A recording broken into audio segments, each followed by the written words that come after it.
Menu হলো salad, এখানে গোলমরিচ দিয়ে প্রত্যেক দিনই থাকে, শীতকাল যেহেতু। তারপরে আছে এখানে ভাজা ফুলকপি, সিম, চিংড়ি মাছ দিয়ে ভাজা। তারপরে এখানে আছে হলো শাক, তারপর চিংড়ি মাছ, তারপর আলু, তারপরে পটল আলুর তরকারি এখানে।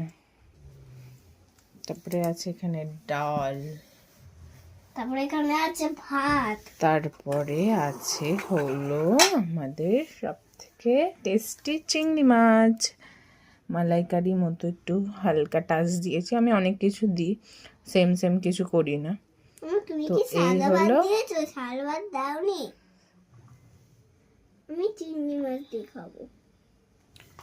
এই হলো আজকের মেনু। ছাকা লাগছে।